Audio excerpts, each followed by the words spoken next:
There's a new controversy this morning in the House after Republicans, once stripped of their committee assignments in the last Congress for extremist or violent comments and actions, are now back in powerful positions after the House GOP filled a number of key committee spots. This, as another GOP House members who have publicly expressed incendiary and extremist views have also been elevated to top committees under House Speaker Kevin McCarthy's leadership.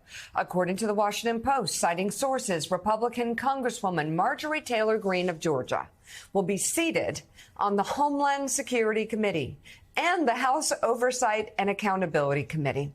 Greene was stripped of her committee assignments during the last Congress for her past support of political violence and history of anti-Semitic and racist remarks. Before taking office, Greene claimed on social media that deadly school shootings were staged.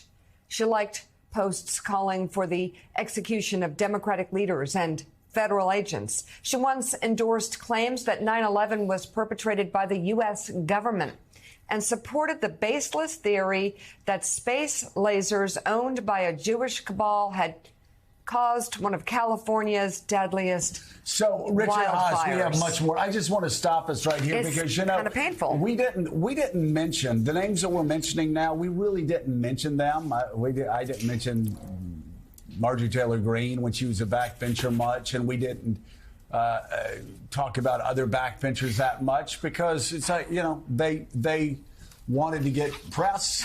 They didn't necessarily need it here, but at the same time, why amplify something if somebody's a backbencher? Now she's a key player in Kevin McCarthy's speakership, and I'm curious, what is the impact of having somebody who's a 9/11 truther, somebody that has anti-Semitic remarks? We laugh about Jewish space lasers, but you know it's not actually funny when you have somebody who's made bizarre anti-Semitic comments and the whole George Soros conspiracy theories, the anti-Jew, the hatred that spews out. Suddenly, on these critical committees, suddenly being put in positions to be one of the more powerful members of the House. Yeah, it's not funny, Joe. This is probably one of the most serious moments in modern American history. You should think about it, what we're arrayed against internationally. China, Russia doing what it's doing in Ukraine, North Korea, terrorists, and so forth. So we've got all these global challenges coming at us. At the same time, domestically, we're as divided as we've ever been, and we can't pass necessary legislation to cope with things. I expect at some point we'll talk about the debt ceiling and so forth. So suddenly all the foxes have been turned into gamekeepers. Just at precisely the time, at home and abroad, we have an inbox that in many ways is unprecedented. So yeah, she'll say things that'll attract notice. She's a bomb thrower. She's a flamethrower. But, and it's a big but, we actually need the U.S. government to perform.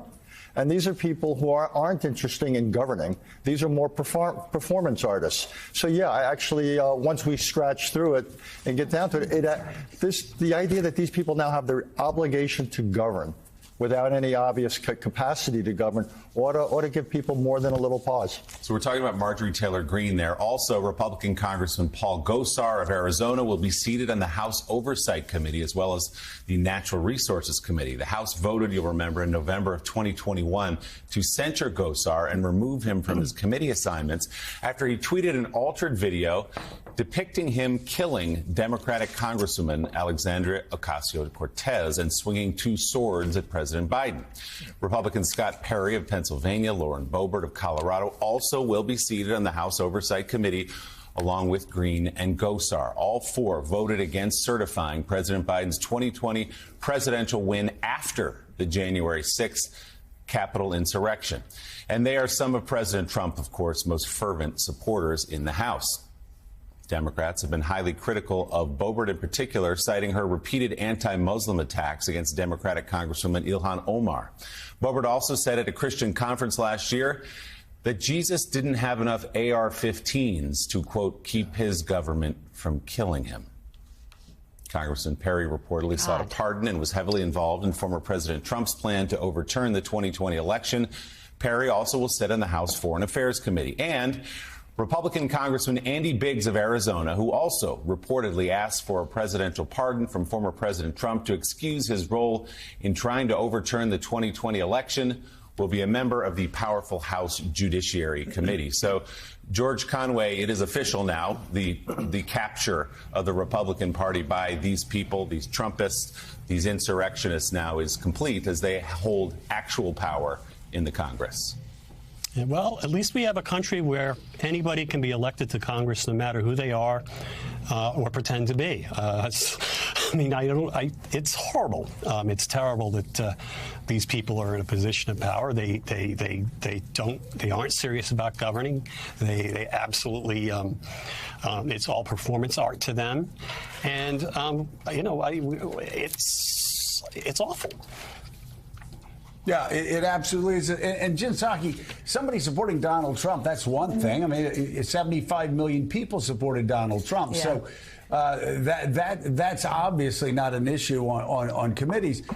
But you look at some of these people that were at the middle of trying to overturn a democratic election, and you see now that they're in power. You look at the decisions they're going to be making. Suddenly, and my gosh, we have a great example of it coming right on, right before us, with the fact that we may default on our debts for the first time as a country. These are the people now that are going to basically hold the entire country hostage.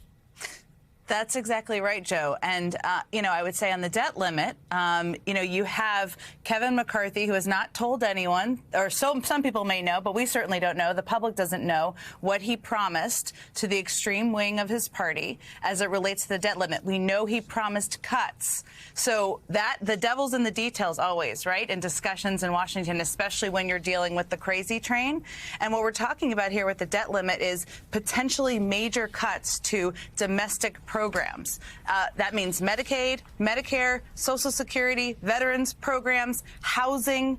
They have to pick among these if they are going to make these cuts. So when you see Kevin McCarthy, I think yesterday, basically presented as he's the sane actor, it's important to remember the devil's in the details here, and the right wing of his party is pressuring him to make massive cuts that will hurt the public. And when you look at all of this as a whole, this is why George Santos makes sense.